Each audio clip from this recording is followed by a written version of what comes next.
Hello বন্ধুরা, good morning. কেমন আছো তোমরা?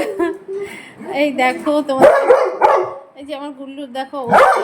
বাইরে একজন শুয়ে আছেন, উনি আমার এখানে পোষ্যই বলতে পারো। তা গুল্লুকে ভালো কিছু এনে দিলে পোষাবে না। এই দাঁড়াও, বস্তির মেয়ে রাধার পিছনে ওনার দিল, মানে দিল চলে গেছে একদম। আর ওই বস্তির মেয়ে রাধা ওই ঢং দেখিয়ে এখানেই শুয়ে থাকবে, গুল্লুকে আরও উত্ত্যক্ত করে। আর গুল্লুকে আরও বেশি উত্ত্যক্ত হয়ে কান্নাকাটি করে। আমি যেহেতু এসছি ওই জন্য বেশি করে চিল্লাচ্ছে। আমি চলে গেলে ও চিৎকার করবে, ওই হচ্ছে ঢং। আর ওকে মিটিংয়ের জন্য ভালো ভালো সব ফিমেল ল্যাব্রাডর এনে দেওয়া হয়েছে। তাদের দেখে না ও, এই চুপ, ও একদম তাদের দেখে পিছন ঘুরে বসে থাকে, ওদের দিকে ফিরেও তাকায় না। ও হচ্ছে এই বস্তির মেয়ে রাধাকে ওর পছন্দ। এই বস্তির মেয়ে, এই যে এই হনু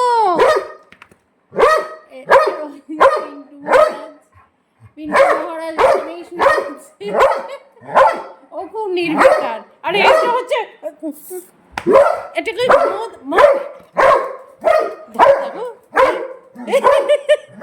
ওর উত্তেজনা শেষ নেই।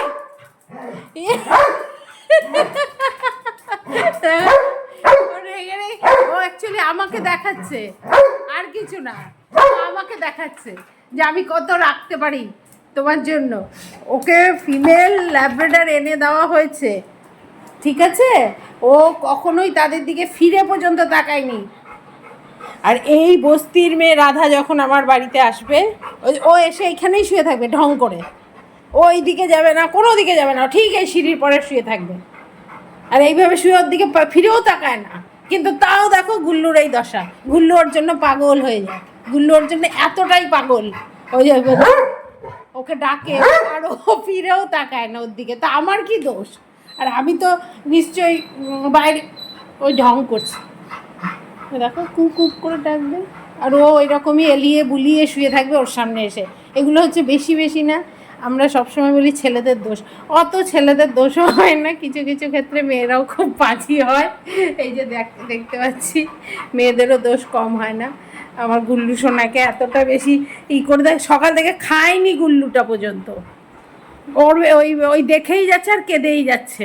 তা আমি ভাবলাম একটা ছোট্ট ভিডিও বানিয়ে দিই তোমাদেরকে দেখানোর জন্য যে এই বস্তির মেয়ে রাধা রোজ এসে গুল্লুকে কতটা পরিমাণে উত্ত্যক্ত করবে। আর এইখানে শুয়ে থাকবে, ঠিক এইখানে।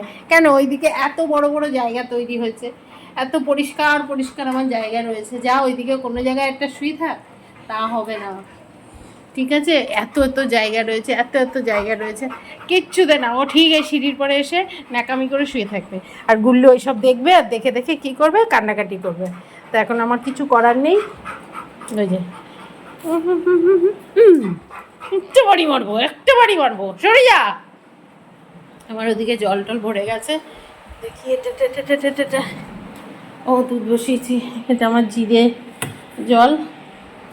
যাকে আমার এদিকে এখন সকালবেলা দেখেছো উঠে কত কাছাকাছি সমস্ত কিছু করে নিয়ে দিয়ে, বাবা জল পড়ে যাচ্ছে, কাছাকাছি করে নিয়েছি।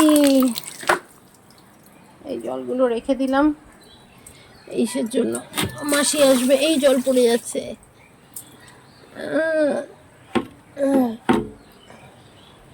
দেখ প্লেস করে রেখে দিলাম সাইড করে জলটা। কে রে এত কি করছে ও? এই দেখো রাগের পরে কি করল দেখেছো? দেখো ও রেগে গেছে, ও রেগে গিয়ে এইসব করে। ওই বালিশ টালিশ নিয়ে এসে কামড়াকামড়ি করে ওটা নিয়ে বসে থাকবে, এখনো খাওয়াইনি। আর এই বালিশ নিলে হলো, এই আয় তো ওকে নিয়ে যা। এইসব করে বেড়াচ্ছে ও রেগে গিয়ে। এই চললো, এই ঘন্টা চললো, এখন কি করবে? দে